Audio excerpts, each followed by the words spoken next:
ازاي تتعلم تركي ببلاش من غير ولا مليم؟ السلام عليكم ورحمة الله وبركاته، اهلي وحبايبي والمجتمع والناس، ازيكم عاملين ايه؟ ممكن تعملي بقى حفظ كده للفيديو ده عشان ده اظن هيبقى اهم فيديو في السلسلة، وهو فيديو ازاي تتعلم تركي. احنا قلنا في كل الفيديوهات اللي فاتت ان شيء اساسي، طالما بتفكر تيجي تركيا يبقى لازم تتعلم تركي. هتتعلم بقى وانت في مصر ولا هتتعلم لما تيجي هنا، دي حاجة ترجع لك، لكن في كل الاحوال انت هتتعلم تركي. ففي الفيديو ده انا هحاول الخص او يعني اقول من وجهة نظري اللي عايز يتعلم تركي يعمل ايه. فاول حاجة، في موقع اسمه موقع يونس امرا. موقع يونس امرا هنزل لكم الرابط بتاعه في وصف الفيديو. الموقع ده هو موقع عاملاه الحكومة التركية علشان اي حد عايز يتعلم تركي يدخل الموقع ده ويتعلم عليه. موقع هتتعلم عليه ببلاش من غير ولا مليم. هتفتح تلاقي الكتاب وفيه المحتوى بتاعه مرئي ومسموع، وتقدر تتعلم عليه خطوة بخطوة وتمشي كده لحد ما تخلص التركي كله. دي أول نقطة. رقم اتنين، في بقى كتاب أو منهج لتعليم اللغة التركية. في عندنا منهجين، أشهر كتابين يعني، وأشهر منهجين: كتاب اسطنبول وكتاب الهيتيت.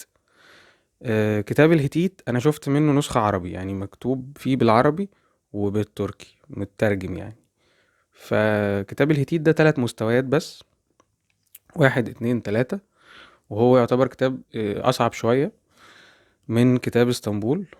انا درست بكتاب اسطنبول فهتكلم عنه اكتر، فيعني لو حد سألني انا كمحمود انا هقول له طبعا كتاب اسطنبول لان ده الكتاب اللي انا درست عليه. لكن كتاب الهتيت انا بقول الميزة اللي انا شفتها انه في منه نسخ اترجمت عربي، فتقدر انت لو عايز تبتدي ويعني خايف تفتح كتاب بلغة تانية من الاول، فممكن تبتدي بكتاب الهتيت عشان ايه فيه عربي. كتاب الهتيت موجود على النت، تقدر تحمله ال3 كتب تحملهم وتشتغل عليهم وكل حاجة.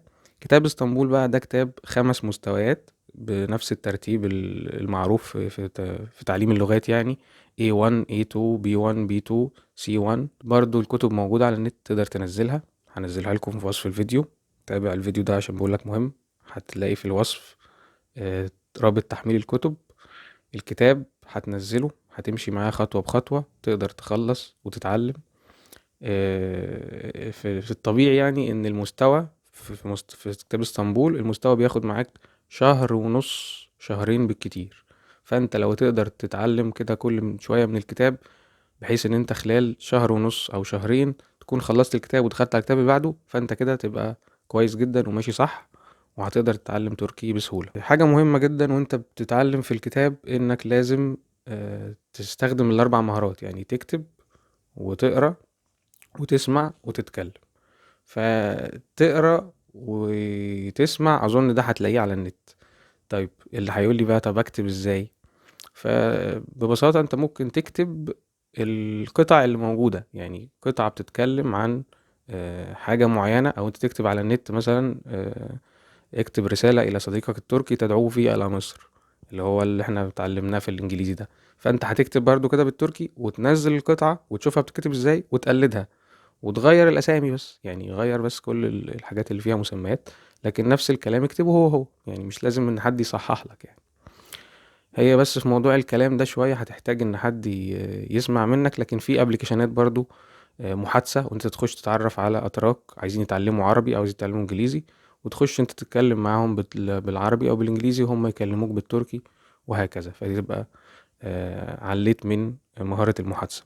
رقم 3 بقى، المسلسلات والأفلام التركي. احنا ما شاء الله يعني في الوطن العربي عاملين كمية ترجمات للمحتوى التركي غير طبيعي. فاللي عايز يتعلم انا بنصحه جدا ان هو يشوف المسلسلات التركي اللي موجودة، تابع مسلسل فيهم يكون فيه منه ترجمة عربي، مش هقولك ترجمة تركي، يعني في طبعا بيبقى فيه مترجم بالتركي وده احسن ان انت تتفرج على حاجة تركي وترجمتها بالتركي، لكن برضو ممكن في الاول تقرا ترجمتها بالعربي. مفيش حد هبل يجي يقول لي هتتفرج عليه مدبلج.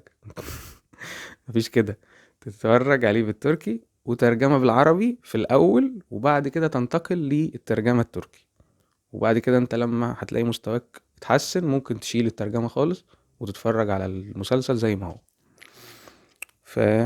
تقدروا تلاقوا طبعا آلاف المسلسلات، يعني موضوع كبير أوي يعني. ممكن تجيب من الأول خالص، تجيب مهند ونور مهند وتجيبه مترجم وتتفرج عليه وتقرا الترجمة العربي. إيه آخر حاجة بقى، اللي أنا بقوله ده ممكن الناس تقدر تعمله وناس ما تقدرش تعمله، علشان الاختلافات بتاعة انه موضوع محتاج إرادة ان انت هتذاكر لوحدك وكده. ففي كل الأحوال ذاكر لوحدك، ابتدي الأول، مش هتدفع ولا مليم.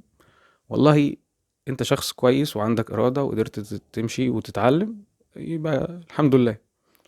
ما قدرتش، يبقى انت بعد ما عديت بالمراحل دي، يعني بعد 3 شهور مثلا مفيش اي تحسن خالص، يبقى روح بقى قدم على كورس اونلاين او كورس موجود يعني في مركز عندك وتعلم. مفيش مشكلة. هي طبعا بتختلف عن طبيعة شخصية من واحد لواحد. انا شايف انه في ناس تقدر، بس يعني عشان بس ما بكونش بنصح الناس بحاجة وانا ما بعملهاش. انا عندي اصلا مشكلة في تعلم اللغات، فيعني انا صعب عليا ان انا اتعلم اللغات لوحدي، لكن بقدر اتعلم حاجات تانية لوحدي. فانت على حسب انت تقدر او ما تقدرش، دي حاجة ترجع لك. بس المهم الخطوات اللي انا قلتها والحاجات اللي انت تعملها. برضو حتى لو بتفكر تاخد كورس، انت لو خدت الكورس واعتمدت على الكورس بس من غير ما تجتهد وتتعب وتذاكر شوية، برضو مش هيحصل اي حاجة.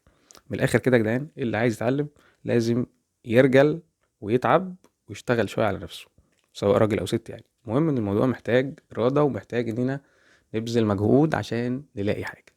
شكرا ليكم، اشوفكم الفيديو الجاي.